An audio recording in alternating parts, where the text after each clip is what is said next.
bem-vindos ao Trends News Arena Phygital, acontecendo diretamente do Hacktown 2025, Santa Rita do Sapucaí. E é um prazer estar aqui com a minha querida co-host Ana Flávia, porque ela falou que na sessão anterior, mas eu vou buscar nos vídeos, que eu não a apresentei. Eu acho que é mentira e vamos fazer a auditoria. Mas independente isso aqui a gente resolve em casa, é uma honra estar aqui com a Fabi Ganzotti e com o Dr. Ricardo Moreno. E o tema de agora, dessa sessão, vai ser longevidade. E foi proposital trazer um médico e uma especialista de mercado tratando do tema longevidade. Ou seja, tem ali tratando da pessoa para ela viver mais e a outra vendo se vai trabalhar mais, mercado aceita, não aceita. Queria, Fabi, primeiro que você se apresentasse, por favor, falasse um pouquinho do seu currículo, seu background e o que você entende aí por longevidade nos tempos atuais. Beleza, muito obrigada, quero de novo pelo convite, estou muito honrada de estar aqui, doutor, de compor essa mesa aqui, viu? Muito bacana. Acho que é um assunto urgente e a gente precisa debater cada vez mais. Bom, eu venho de uma outra carreira, de 15 anos em gestão financeira, e aí eu fiz uma transição quando eu precisei encontrar o propósito de vida. E junto dessa transição eu encontrei, lá pelos 40 anos, eu encontrei aquilo que ia fazer mais sentido na minha vida, que é a diversidade etária, trabalhar com a diversidade e inclusão de uma forma geral, mas mais especificamente com a diversidade etária. E aí fui me especializando, então me especializei em gestão da diversidade e inclusão nas organizações pela PUC e agora fiz uma outra extensão pela FGV em ESG. Além disso, sou facilitadora dos grupos de ESG e de diversidade e inclusão da BRH São Paulo. Então, são grupos de estudo bem robustos, né, onde a gente discute esses temas e tal. E trabalhei nos últimos 4 para 5 anos aí junto da Maturi, que é uma empresa de referência de mercado, que trabalha a inclusão de profissionais 50 mais. É do Morris, né? Isso, do Morris Litvak, um querido. E agora estou atuando em alguns projetos aí com a Mais Vívida também, que faz a inclusão digital de profissionais 50 mais, de pessoas 50 mais, né? Com pessoas 50 mais. Inclusive, teve relação com a sua palestra? Na verdade, a palestra que eu trouxe aqui hoje foi para a gente hackear a longevidade, assim. Então, Sim. A gente desconstruir o etarismo e entender essas raízes e como que a gente vai fazer para mudar esse mercado daqui para frente. Não só o mercado de trabalho, mas a cultura de uma forma geral, né? Cultura da sociedade. Então, para mim, hoje, viver mais significa a gente ter muito mais oportunidades de muitas outras coisas, da gente poder se descobrir muito mais, da gente poder ter várias conexões, né? Da gente poder ter mais espaço, quebrando as barreiras, quebrando as caixas que nos colocaram, o que não é fácil, mas tem grandes oportunidades. Eu acho que é um pouquinho disso. Boa. Então vamos falar agora do ser humano. Doutor Ricardo, você pode se apresentar, por favor, falar um pouquinho da sua carreira e onde você chegou nessa questão da longevidade dentro da sua profissão? Bem, primeiro, prazer enorme estar aqui. Falar de longevidade realmente hoje em dia, acho que qualquer área que se for falar, não só na medicina, a longevidade, a faixa etária vai estar no meio, né? Eu sou médico, fiz minha especialização em cirurgia geral e cirurgia do aparelho digestivo, então eu passei por toda a formação clássica ortodoxa da medicina. Dentro da cirurgia ainda todo o caminho que seria o esperado da cirurgia robótica e por aí vai, mas na prática mais clínica, não cirúrgica, eu estava sentindo falta de alguma coisa para que eu conseguisse resultados melhores para os meus pacientes. E foi aí que eu entrei em contato e conheci a nutrição funcional, a medicina ortomolecular, a medicina funcional, a visão integrativa. E aí eu comecei a acessar um outro mundo da medicina, que aí sim a gente consegue trabalhar, seja qual for a doença, seja qual for a situação, com muito mais assertividade, né? E agora, mais recentemente, a medicina de precisão vindo como uma ferramenta mais forte ainda nesse contexto, né? E a longevidade ela surge já exatamente nesse contexto, né? As queixas do idoso vão ficando mais frequentes, as pessoas estão envelhecendo e tendo outros diagnósticos, ou diagnósticos estão se arrastando por mais tempo.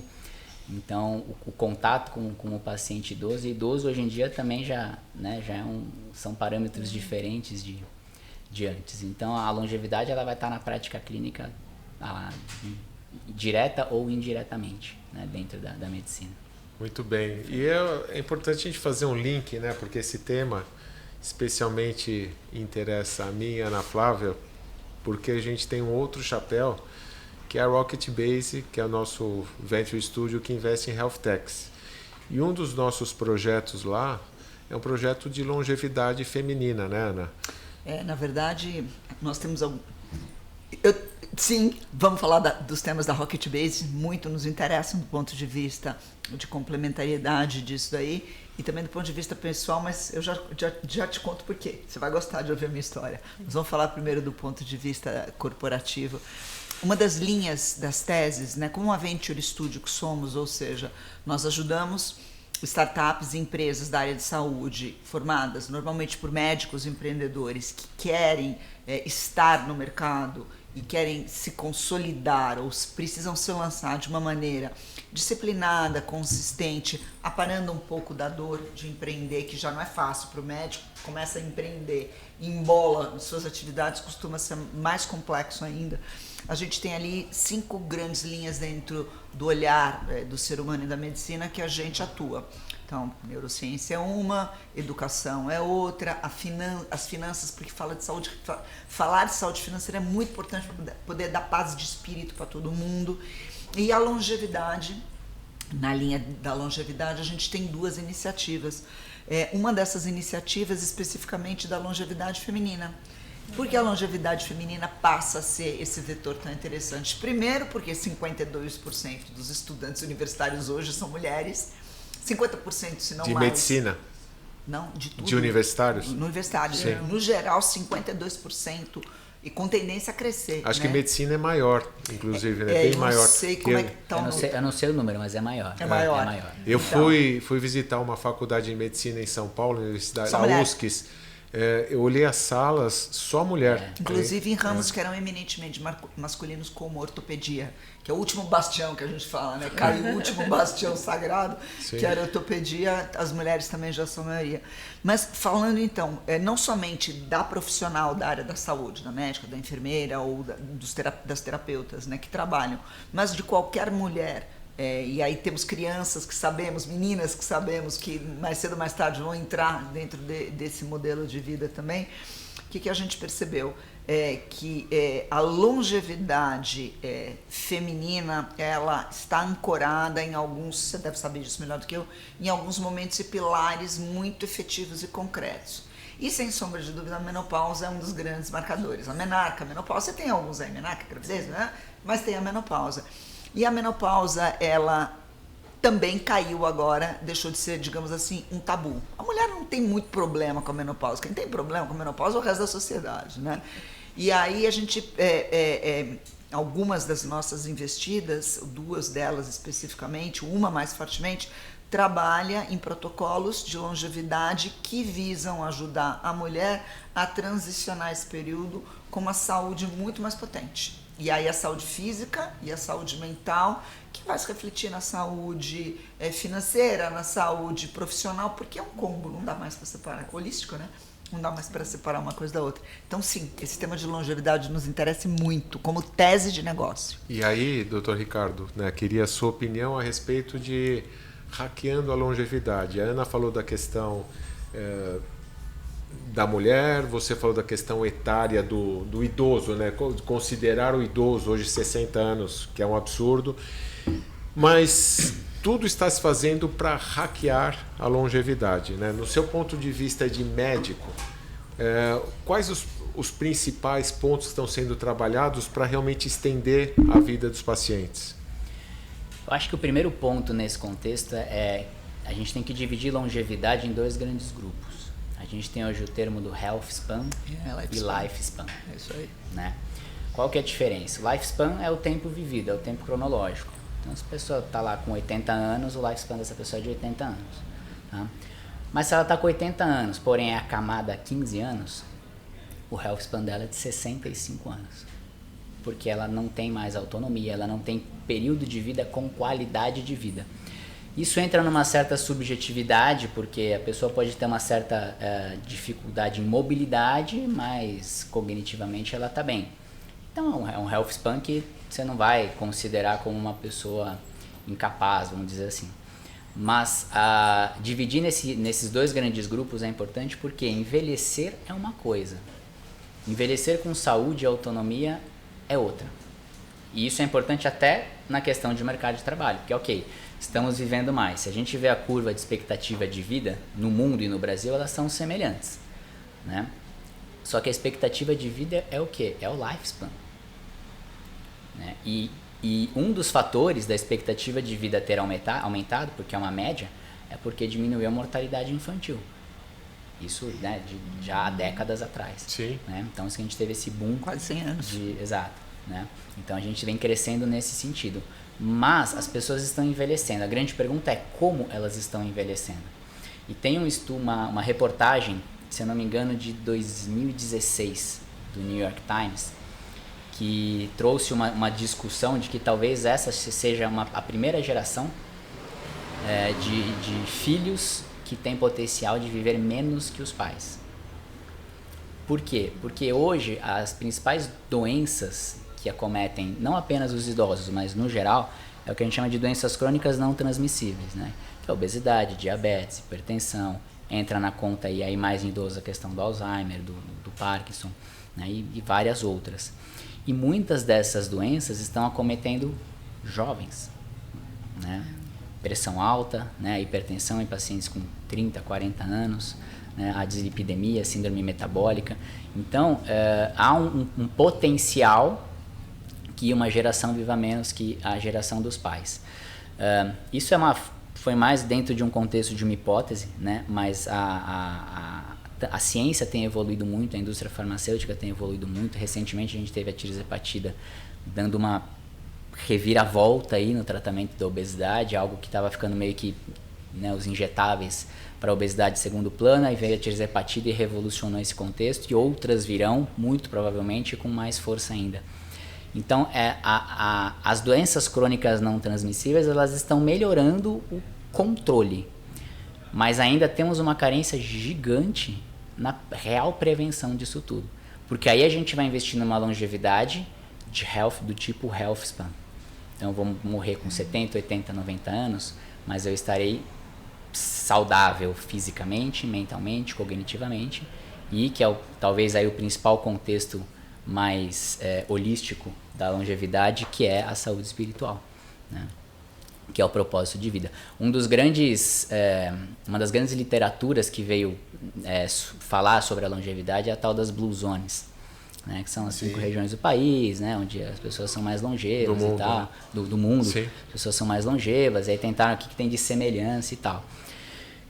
E por incrível que pareça, esse texto, né, esse estudo das Blue Zones, eles recebem algumas críticas, porque vem assim, mas nem tudo é comprovado cientificamente em artigos e tal. Mas vamos lá, vamos pensar o básico das Blue Zones. O que os idosos longevos têm lá? Eles são ativos fisicamente, têm baixíssimo nível de estresse, têm papel útil na sociedade, né? Se alimentam com comida de verdade, e aí tem características diferentes entre cada região, mas se alimentam com comida de verdade e da estação, da época e da região. E isso vai interferir na microbiota, saúde intestinal e consequentemente em tudo. Então assim, são contato com a natureza, né, exposição ao sol. Então são coisas básicas que não precisam ser comprovadas. Como é que eu vou fazer um estudo? Vou separar 2 grupos de pessoas, ó, você vai comer hot dog, cachorro quente, batata frita, e você vai comer aqui, e daqui a 50 anos a gente vê como é que cada um tá. Não, isso não vai acontecer. Mas será que a gente precisa provar esse óbvio, né? É o que seria o esperado. Foi nesse contexto que a gente até se desenvolveu como espécie. É que antes a gente morria por infecção, né? E a gente... um dos papas de longevidade mundiais é o Peter Attia, não é isso? E eu tive na palestra dele no South by Southwest, e a mensagem dele é como você se programar para viver os 10 últimos anos da sua vida, não é isso? Então você tem que fazer toda a sua programação, qual é a qualidade aí, talvez, do Health Span nos teus 10 últimos anos de vida. Porque são realmente, queira ou não, todo mundo vai ter os seus 10 anos de vida. O objetivo é você postergar o máximo possível esses 10 anos que não são os anos mais áureos da vida de todos, não é isso? Exato. E é exatamente essa questão do Health Span, né? Porque quando a gente pega vamos pensar do lado cognitivo, do lado mental do idoso. Uma das coisas que mais está relacionada à depressão no idoso é perda de autonomia. Sim. Então, o que tem de idoso que não aceita perda de audição, que não aceita usar bengala, então anda com uma baita dificuldade, mas não vai usar bengala, né? Então, são vários fatores que vão influenciando cognitivamente, isso vai virando um ciclo vicioso, e vem a depressão, e piora, aí vem demência, aí vem os diagnósticos de demência, e por aí vai, né? Então, essa programação dos últimos 10 anos, ela tem que começar, na verdade, ontem, independente de qual idade qualquer um tenha. Se eu estou pensando nos meus últimos 10 anos, eu tenho que ter começado ontem, né? Investindo na minha saúde física, investindo na minha saúde mental, e aí volta para a questão que você comentou da saúde do estresse, né? Que acomete todo mundo. Hoje o estresse ele é um dos principais fatores de disfunções orgânicas no corpo, sejam elas físicas ou psicológicas. É o estresse emocional. Falando nisso, e pisando um pouco na realidade, porque esse universo que a gente tem, pelo menos cognitivo, de saber que precisa se preparar, é uma realidade, a gente sabe que a gente precisa se preparar, mas muitos, pelos motivos mais óbvios, a começar até pelos motivos econômicos, né, não conseguem fazer isso, ou não foram instruídos a fazer isso. Acho que a Maturi deve ter um olhar interessante a respeito disso, porque a Maturi fala para um tipo de público, doutor, que está sofrido, é um público que foi pego no meio da transformação digital, no meio da transformação tecnológica, no meio da transformação cognitiva, no meio de uma ondas que vieram quebrando em cima da cabeça dessa galera, por mais que essa galera tenha culpa, e eu tenho parte dessa culpa também, porque o Google é a gente que inventou, né? Então a gente fica falando dessa droga, dessas redes sociais, filha, você fez parte do grupo que criou isso daí, bota a mão na consciência que, né, também é culpa nossa. Mas, sem sombra de dúvida, existe sim a necessidade de conversar-se de uma maneira muito honesta, muito concreta, muito direta com essa galera entre 40 e lá vai pedrada, 60, detalhe, tenho 56, tá? Então estou dentro desse universo, que por alguma circunstância da vida, seja econômica, seja financeira, seja espiritual, seja emocional, muitas vezes perdeu o pé na história e agora precisa saber que dá para esse pé ser retomado de novo, né? Okay. E me preocupa muito, às vezes, a gente ter só esse discurso de dizer tem que se preparar, porque a pessoa que não pôde se preparar, não soube que podia se preparar ou não teve condições, ouve aquilo e fala, não, eu sou uma desalentada. Ela entra dentro do desalento, ela acha que ela nunca vai poder recuperar o tempo perdido. E não é bem assim, né? Não, e até você falou da Maturi, é mais vívida também, e ela traz uma discussão ainda mais difícil, que é assim, você tá aqui para aprender o digital, né? Quando as pessoas chegam lá, elas já chegam com essa vontade, ou seja uma necessidade, ou seja vontade, mas ela já está lá pronta para isso. Então, todas essas discussões, né, que a gente traz, faz com que, eu acho que o vizinho, vendo a discussão que a gente está tendo, de repente as dificuldades que a gente está tendo, ele também vai se perceber nesse lugar. No TEDx, eu fiz um TEDx sobre etarismo, justamente no mercado de trabalho, e eu fiquei espantada de ver o espanto da plateia ao se perceber nesse lugar pela primeira vez. De que um dia eu vou fazer 50 anos e a partir dali eu vou sofrer etarismo, né? Que a gente só percebe a hora que a gente tem essa dificuldade. Eu só queria fazer um adendo, que a hora que você falou da menopausa e tal, ainda existe um grande tabu dentro das organizações. E mesmo? É muito grande. E esse é um processo que a gente tenta também ir quebrando, né? Falando sobre as mulheres maduras dentro das organizações, porque não se trata. E a mulher passando por todas as dificuldades, inclusive aquela névoa mental, né? Onde a gente esquece o que estava falando isso é uma dificuldade enorme. Claro, eu acho que assim, eu tive muita sorte, porque eu tive um médico que me tratou, um médico e uma médica, que me trataram, trataram não, porque não é uma doença, né? Me acompanharam durante a menopausa. E foi a menopausa, fazer 50 anos, eu entrei justamente com 49 para 50 na menopausa, foi o melhor momento da minha vida. Minha menopausa foi espetacular. Eu nunca tive tão forte fisicamente. Estava perfeita fisicamente. Malhando pesado, com vontade de malhar, e estava tudo certo. Com 49 anos eu comecei a minha segunda formação. Então voltei para a faculdade, voltei a estudar. Acabei um casamento horroroso, casei de novo, aquele homem lindo, maravilhoso, 23 anos mais novo que passou aqui, by the way, é meu marido, meu segundo marido, a gente apelida ele de santo, porque é só um santo para casar comigo, né? Que mais? Mudei de profissão, refiz de carreira, decolei profissionalmente, comecei nossos projetos com o Renato, já tem quase 5 anos, né, Renato? Sim. Então, assim, essa história de dizer que o período pós, né, que é pós alguma coisa, pós-menopausa, é um período que tem que ser tratado como um período de supressão, de decadência. Eu vou te dizer que não. Então, mas é interessante saber que as empresas têm ainda preconceito com relação a este período da mulher. Mercado, sim. Ou é idade ou não?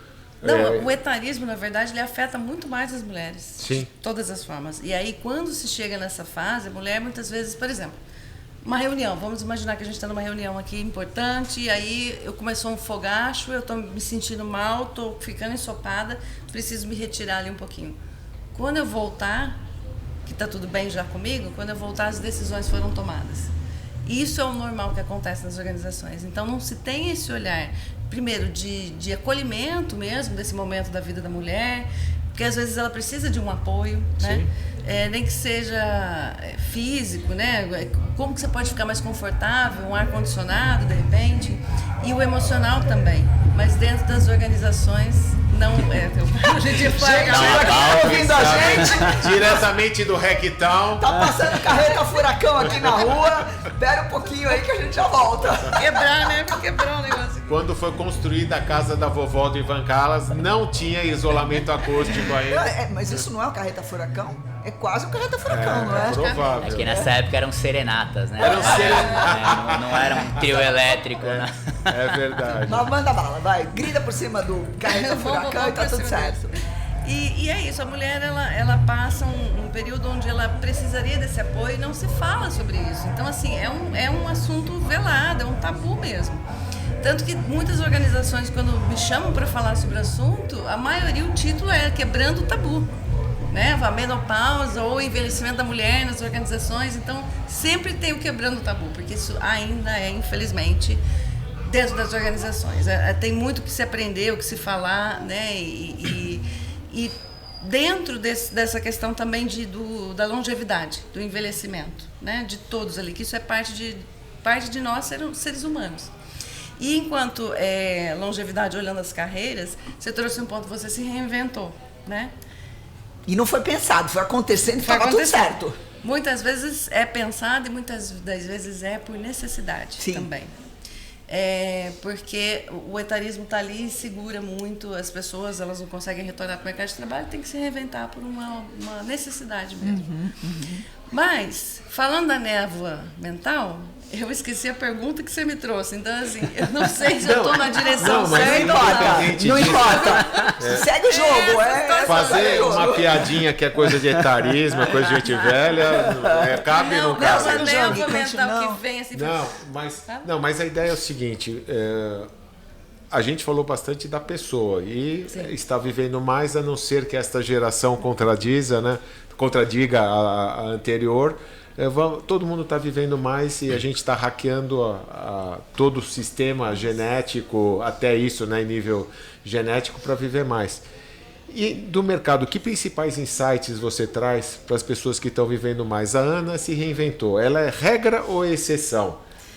Ela é regra. Exceção. Ela é regra. Ela é uma regra porque já as pessoas estão precisando se reinventar. Como eu disse, assim, elas não só não conseguem retornar para o mercado de trabalho, mas elas não conseguem continuar.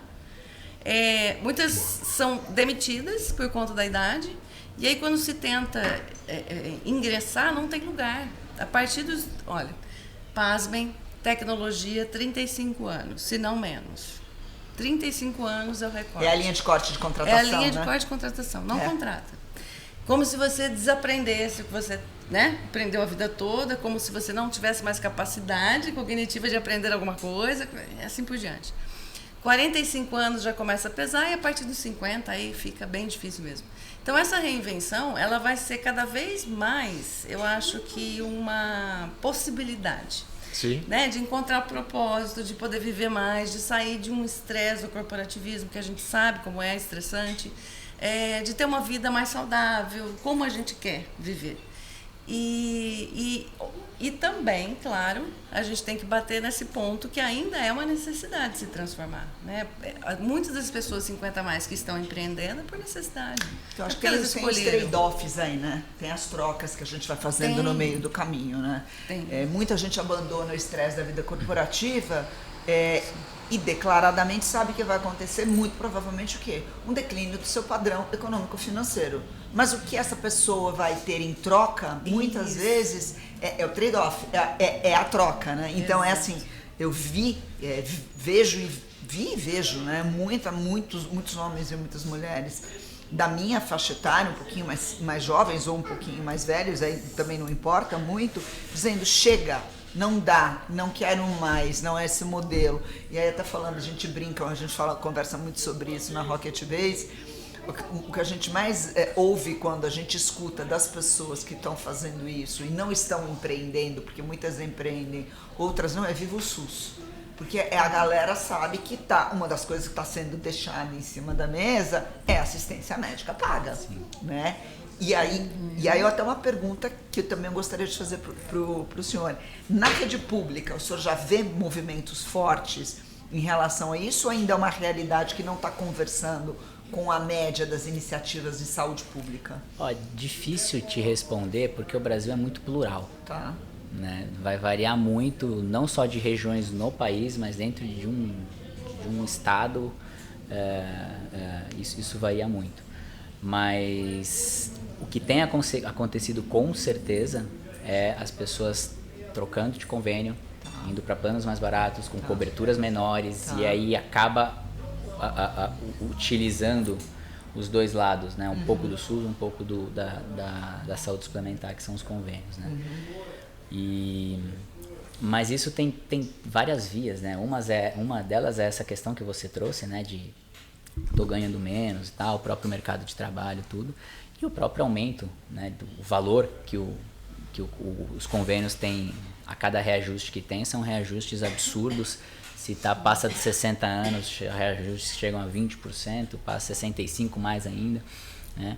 Exatamente por quê? Porque estão vivendo mais. Então vão dar mais gastos para o convênio. Né? Vamos prevenir também por esse lado. E são mais potenciais de utilizarem uma UTI, por exemplo, que é caríssima. Né? Então a pessoa idosa ela vai ser cada vez mais cara para o convênio e as pessoas estão ficando cada vez mais velhas, né?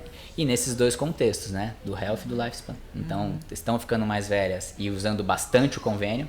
Tem medicamentos que são caros e aí entra brigas judiciais e por aí vai. Então, tem esses dois lados. Que está acontecendo esse movimento? Muito provavelmente sim. Em que intensidade, em que velocidade, eu não sei te dizer. Mas que está acontecendo está. E até essa pluralidade, né? Eu não sei como é que está no Nordeste, por exemplo. Não vivo lá, não trabalho lá, então não sei se lá tem um movimento maior ou menor. Enfim. Quais são os grandes protocolos hoje mais comuns ou que já se tornaram referência dentro da medicina quando a gente fala de longevidade? Você já citou alguns aqui, né? Saúde física, saúde espiritual, ginástica. Um ponto muito importante de falar nessa pergunta que você trouxe é o que eu estou buscando? Né? Porque viver mais, a própria evolução dos remédios estão fazendo as pessoas viverem mais.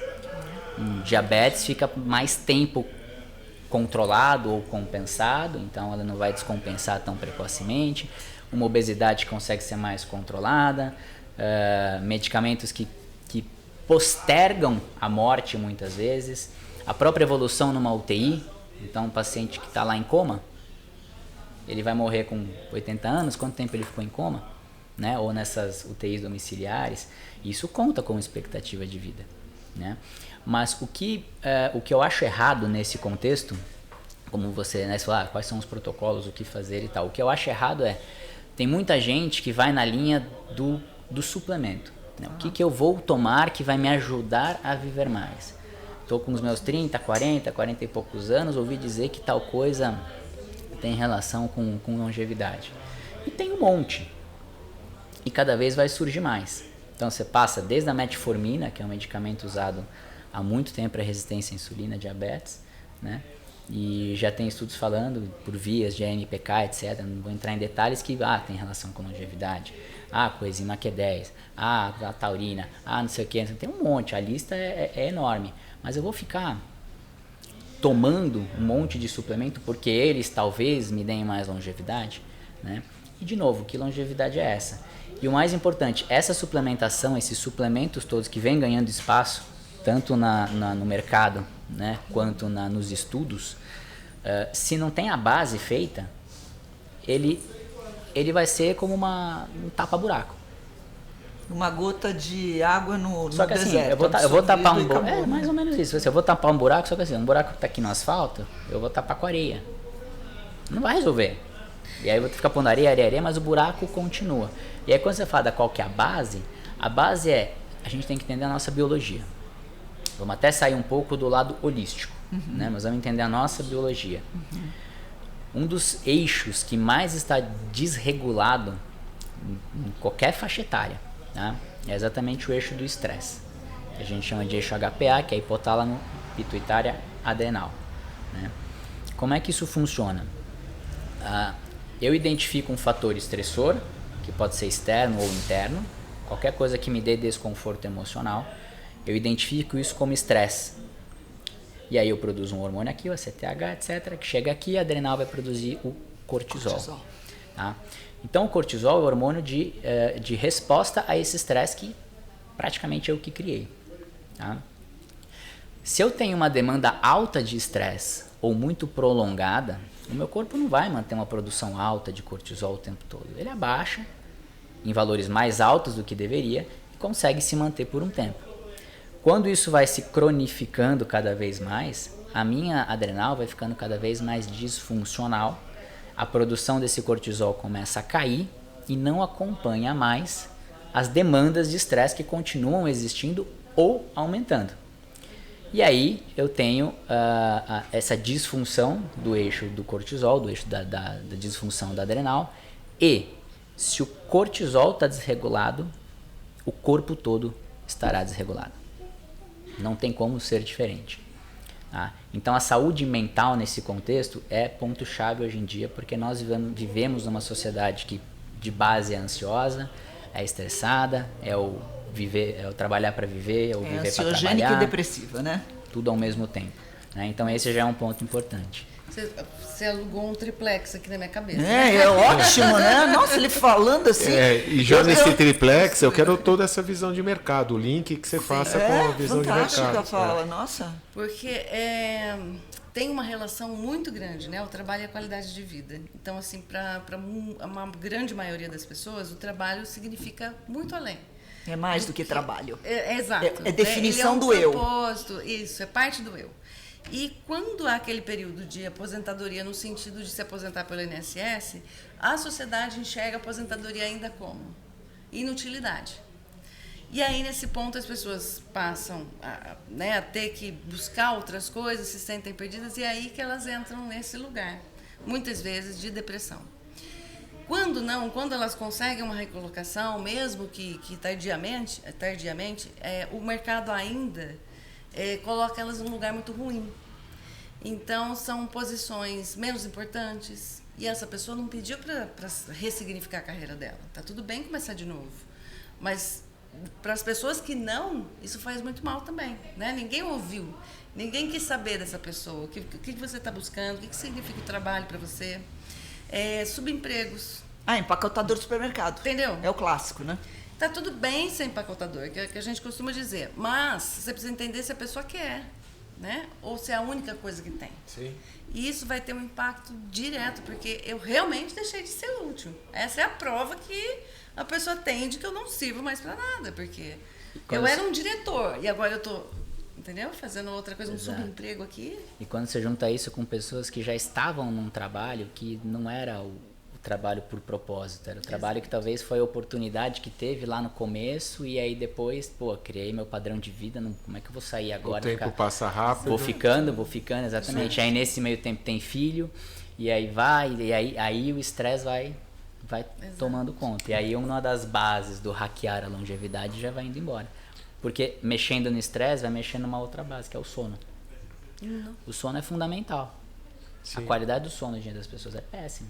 Ô, Se a gente for pensar, só para Lógico, se a gente for pensar a importância do sono, se a gente pegar que a média é de 7 a 9 horas de sono, vamos por 8 horas de sono, né? Ou seja, a gente passa 1/3 da nossa vida dormindo. Então, se eu morrer com 90 anos, eu dormi, né? Claro que aproximadamente 30 anos da minha vida. Quer dizer, eu preciso dormir 1/3 da minha vida para poder viver os outros 2/3. E a própria qualidade do sono, exatamente por essa rotina de trabalhar até tarde, o home office, você anda 10h30, 11 horas, meia-noite na rua em São Paulo, tá cheio de carro. Uns indo trabalhar, outros voltando, outros indo para sei lá onde. Né? Então, várias das nossas bases do hackear a longevidade, esse estilo de vida moderno tá pondo tudo para baixo. A gente tem um amigo que faz parte da comunidade do Trends News, que ele inclusive está com um projeto, ele já vem estudando isso há muitos anos, de uma metodologia composta de exercícios, respiração clássico, né? Para tentar ajudar as pessoas a voltarem a dormir de novo. E não me espanta que o Brasil, bom, não só o Brasil, acho que é Brasil, Estados Unidos e Inglaterra ou Itália, eu sei que o Brasil é o segundo ou terceiro maior consumidor do mundo de remédio para dormir, né? Ou seja, somos um país que padece de falta de sono crônica, né? Mas eu achei muito interessante, só pra, antes de passar para você, então quer dizer, olhar cortisol e adrenal é pré-rec a partir de um determinado momento, ou seja, após uma sequência de acontecimentos ou envelhecimento. É ponto-chave. E por muitas vezes, vários outros tratamentos, como tanto para emagrecimento, quanto para sintomas, enfim, doença do sistema digestivo, uma doença inflamatória intestinal, síndrome do intestino irritável, seja ela como for, que exige, qualquer coisa que exija mudança do estilo de vida, se essa parte do eixo, sono, adrenal, cortisol, etc., não está em equilíbrio, vai ser difícil a pessoa mudar. Porque ela não tem nem disposição energética física e muito menos mental para um processo de mudança de hábito que não é fácil mudar hábito. Né? Então, agora eu quero hackear a minha longevidade. Legal. Tem que ter atividade física, tem que ter movimentação durante o dia, tem que comer comida de verdade, tem que se hidratar bem, tem que dar atenção pro teu sono. Tem que dormir cedo. Tem que dormir cedo. E aí a gente mantém tanto o lado físico da história, mas juntando com o lado holístico, que é a saúde mental e espiritual. Porque ela entra numa subjetividade. A saúde espiritual não é nem dizendo respeito à religião, né? É simplesmente enxergar algo a mais na vida e não apenas, tô aqui porque tô no meu trabalho, que eu tô... Não. Tem algum motivo. É onde o propósito vai morar. E aí, exatamente. E é exatamente essa palavra que eu ia trazer agora, que vocês duas, em contextos diferentes, falaram a mesma palavra, que é propósito. Que é o que verdadeiramente move a pessoa, seja para um processo de mudança de estilo de vida, seja para o que for. Se ela tem um propósito certo nisso, ela vai. Né? Fabi, então olhando para tudo que está acontecendo na medicina de novo, a gente vai caminhando aqui para o final, eu quero o seu olhar de as pessoas que estão sofrendo com essas condições que o mercado exige ou oferece. Elas estão com uma consciência, elas estão só vendo o copo meio vazio, estão vendo o copo meio cheio. Está tendo uma iniciativa delas de se movimentarem para se adequar a viver mais e se adequar ao mercado, e se realmente a oportunidade de você estar embalando algo no supermercado não é aquela que você queria, buscar alguma coisa ainda, buscar um novo propósito. Está acontecendo essa movimentação, e se não está de maneira passiva, está de maneira reativa. Tem movimentos, como você começou a levantar uma bandeira num determinado momento da sua carreira, que movimente essas pessoas no sentido de recolocá-las com propósito no mercado que elas querem? Acho que você falou a palavra certa, que é a reatividade ainda. Sim. Né? E é por isso que eu trago muito essa provocação para todas as pessoas. Assim, o que você vai fazer hoje ainda, não é amanhã, é hoje, para combater o etarismo no mercado de trabalho, para que você torne outra pessoa consciente. Então, as pessoas que estão assistindo a gente agora aqui, precisa comunicar isso para outras pessoas, para que todos possam conversar e falar a respeito. Tem essa reatividade pela necessidade que o mercado vem vindo. Mas veja só, a geração Z está fazendo uma grande mudança no mercado de trabalho. Está vindo, né? Tá vindo debater e na verdade não é nem debater, é impor. E eu acho que nós das gerações... Eles não aceitam as condições que o mercado oferece. E é bem simples o porquê, Sim, né? sim. É porque eles olham os pais, que são geração Y. Exaustos. Ou geração X, todo mundo babando, piscando o olho, entendeu? Literalmente. Literalmente. Não, tá tudo bem, pai. Exatamente. Com um monte de remédio para dormir. Então eles estão vendo isso, eles não querem mais. E eles estão gerando mudanças. Na região ali de Campinas que eu sou, já tem supermercados, por exemplo, que para trazer os jovens aprendizes tiveram que fazer uma mudança de rota, mudança de horário, mudança de tudo. E se eles estão conseguindo fazer, eles não nasceram extraordinariamente diferente da gente. Não, eles só vieram com uma nova embalagem. Exato, um conhecimento maior nesse sentido. É assim que vai funcionar, porque eu estou vendo o que está acontecendo. Então nós, pessoas maduras, pessoas mais vividas, pessoas mais velhas, seja lá do jeito que você quiser chamar, mas nós precisamos começar a dizer para o mercado: nós somos importantes, nós temos valor. Tá aqui, não é só a empresa que vai me avaliar. Eu sei que a necessidade financeira, principalmente, ela faz isso às vezes. A gente acaba aceitando porque tem que aceitar.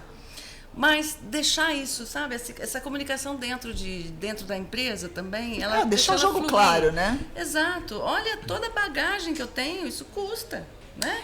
Aliás, eu vou deixar aqui, já que está nas nossas mãos, eu vou deixar um recado claro. Por favor, empresários da academia do ramo de ginástica e musculação em São Paulo, comecem a abrir cadeias estilo Smart Fit para Smart Velhos, por favor. Porque eu quero fazer academia e eu não quero ficar brigando no supino com uma gatinha que está fazendo selfie, eu não tenho nem tempo para isso. Então academias, por gentileza, focadas em por e para maiores de 50 anos, eu me inscrevo lá, abre uma em Higienópolis, valeu. Adorei. Boa, sensacional. Fabi, então a questão está numa conscientização deles de saber, geral. Eu posso, até porque tem novas oportunidades. Nessa postura da geração Z, tem novas oportunidades. A geração Z não quer, mas a X pode falar, opa, Exatamente. Eu quero, não é isso? Exatamente. E a complementariedade. O que eu trouxe muito hoje, inclusive na palestra aqui no Hacktown, foi essa intergeracionalidade como motor de inovação. Então você tem um jovem que está começando a carreira e tem alguém muito mais experiente que já viveu situações, sobreviveu os anos 80. Sim. Imagina, né? Que delícia. Quem sobreviveu os anos 80, meu bem? Principalmente era Collor. Então essa complementariedade vai trazer, sem dúvida nenhuma, visões diferentes, né? De futuro, inclusive. E a gente consegue complementar. Não é só a geração mais velha, não é só as pessoas 50 a mais. É todo mundo de qualquer idade, porque você também vai envelhecer com sorte, né? Então, todo mundo começar a ter essa consciência. Mas, pessoas maduras, a gente começar a dizer a que viemos. Nós não viemos e deixamos, já fomos. Nós estamos aqui ainda. E vamos viver mais, né, doutor? Vamos viver mais e a gente tem que cada vez mais evoluir. Fica uma ótima mensagem para o final aqui desse episódio. Isso entra na questão da autovalorização. Sim, né? Então, para a pessoa poder, né, virar para você, peraí, eu tenho uma bagagem. Ela tem que se valorizar e valorizar essa bagagem que ela tem, né? E para que essa autovalorização exista, tem que existir um autoconhecimento, né? Então, que é uma coisa muito falha hoje em dia. E essa falta de autoconhecimento, ela leva para aquele outro ponto que você trouxe do renovar, que vocês trouxeram, né? Do renovar, do refazer. Por que tem essa dificuldade? Porque às vezes a pessoa nem sabe o que quer. Eu canso de pegar no consultório, o paciente tá naquele grau de estresse altíssimo. Eu falo assim, se tivesse uma semana agora, que você não vai trabalhar, teu chefe vai falar assim, você não precisa trabalhar por uma semana. O que você faria em uma semana? Não sabe. Não sabe o que é prazer, o que dá prazer de verdade, o que teria de hobby, não sabe, porque a cabeça ela tá puramente no racional. Porque é uma jornada também de descoberta que ela tem que ser feita ao longo de um período. Só que essa descoberta e essa possibilidade de renovação, ela tem que ser respeitada porque a gente amadurece o tempo todo. Né? Na antroposofia eles falam dos setênios, né? Então a cada setênio eu sou uma pessoa diferente. Exatamente. Então eu vou amadurecendo, eu vou mudando os meus valores. Então qual que é o problema de eu me renovar com 50, 45 ou 70 anos? Né? Na minha palestra Amanhã da Longevidade eu vou dar um exemplo. Tem uma idosa de 101 anos, com 101 anos ela publicou um livro de poesia. Ah, que maravilha! Que lindo. Quer dizer, ela ignorou aquela frase da não, tô velho demais para fazer alguma coisa. Mas se você gosta de pintar e tá com 80 anos, faz um curso de pintura. Você trouxe um ponto super importante que é o autoetarismo. Olha só que legal. Que é a pessoa achar, eu estou velho para... Porque a gente já vem de uma cultura onde envelhecer é ruim, né? Você deixa de ser alguma coisa. Então, a partir de agora, é a gente mudar esse pensamento. E, em suma, o que você me perguntou, que você trouxe para a pauta, temos muitas oportunidades, muitos desafios, mas o copo está muito mais cheio do que eu também. É isso que eu gostei. E, galera, queria que vocês deixassem depois os contatos pra gente deixar no nosso episódio. Não, genial. Tá aqui meu médico novo, tá aqui minha nova companheira de bate-papo. Ela, estrategicamente, você consulta aqui a Fabi do que você tem que fazer. E aí depois, não é com sorte, né? Você tem ciência ali pra você cuidar de você, né? O arroz com feijão é o básico, né? Então você não precisa sair tomando comprimidos, suplementos, mas entender que o corpo é um equilíbrio e que você, se tratá-lo direito, também vai viver mais, não é isso, doutor? Os suplementos ajudam, lógico. Eu trabalho muito com suplementação, mas de uma forma mais racional e não simplesmente toma por tomar. Quando a gente estuda suplementação, tem uma frase que diz que a suplementação é o vento a favor de quem decidiu pedalar. Excelente, né? ó. Então assim, se você tá Essa lá, frase pode ficar o vento no final pode do estar a teu episódio. favor, mas se você Sim. tá andando do lado da tua bicicleta, esse vento talvez até te atrapalhe. Sim. Né? Vai ficar o cabelinho na cara, mas se você tá pedalando, decidiu pedalar, esse vento vai junto com você e te ajuda. Né? Então a Excelente. suplementação ela entra nesse contexto. O tal do hackear, né, do biohacking e tal, é exatamente isso. O que eu posso fazer por mim? E o biohacking trabalha com uma coisa muito importante, que é o que eu acabei de falar, que é o autoconhecimento. Porque o que serve para uma pessoa pode não servir para mim. A tal da banheira de gelo, né? Ah, banheira de gelo, você vai viver mais, vai não sei o que lá, faz bem pra mente. Faz, mas não é todo mundo. Não é todo mundo que vai querer fazer, que precisa fazer e que vai gostar de fazer. Mas é todo aquele monte de posts falando da banheira do gelo. A pessoa acha que, nossa, eu não faço, eu sou incapaz. Não, peraí. Né? E tem a cobrança, né? A Tem culpa cobrança, também, tem né? tudo, né? Então acho que a chave disso tudo, quando a gente fala de hackear, é primeiro, vamos se autoconhecer. Dentro do autoconhecimento, entender as falhas, as dificuldades, trabalhar em cima delas, porque é isso que vai fazer com que você consiga mudar o teu estilo de vida. Perfeito. O que você trouxe no começo, né? Que Nossa, na tua Minha menopausa A tua foi, menopausa foi foi? maravilhosa. foi maravilhosa, eu acho que é uma exceção. Tá? Mas é por isso que dá pra fazer. Dá, claro que dá. Dá pra Claro ter. que dá. Minha esposa é geóloga, com certeza falaria muito mais sobre esse contexto, mas aí vocês vão ter que gravar outro podcast com ela, tá? Mas, ao meu ver, isso não é a regra, exatamente porque... Ele falou só agora que a esposa Pois dele é, geóloga, porque senão a gente gente. já tinha trazido pra mesa aqui. Vai vir na rodada. Não, mas já vai 2. estar pra próxima, aí ela já tá aí. Mas, pessoal, Ricardo Moreno, Fabi Ganzotti, muito gratos aqui pela presença de vocês. Meu, Que conversa maravilhosa. Episódio muito bom Sensacional. pra Amém, gente também. ver e rever várias vezes. Um excelente rectão para você, palestra amanhã. Um excelente retorno para você que tem palestras lá perto da sua Que horas que é a casa sua para palestra fazer. amanhã? Amanhã eu vou falar junto com a minha esposa sobre concepção, pré-concepção, primeira infância, né, os 1000 dias. Tá. Amanhã às 11h30. Tá. E no sábado, às 17h30, eu vou falar longevidade, exatamente com o tema se a longevidade cabe numa cápsula. Pronto, e no Hacktown do ano que vem, vocês dois vão dividir a Vamos plenária. dividir, vamos fazer um... É isso aí. Fechou. Pessoal, aí. muito Painel. obrigado. Agradecemos a Rocket Base, que está aqui nos patrocinando, inclusive tratando esse tema de longevidade como deve ser tratado. Obrigado a todos. Trends News, diretamente da Arena Digital, da Casa da Vovó. Até a próxima. Obrigado. Obrigado. Gratidão, gente. Valeu.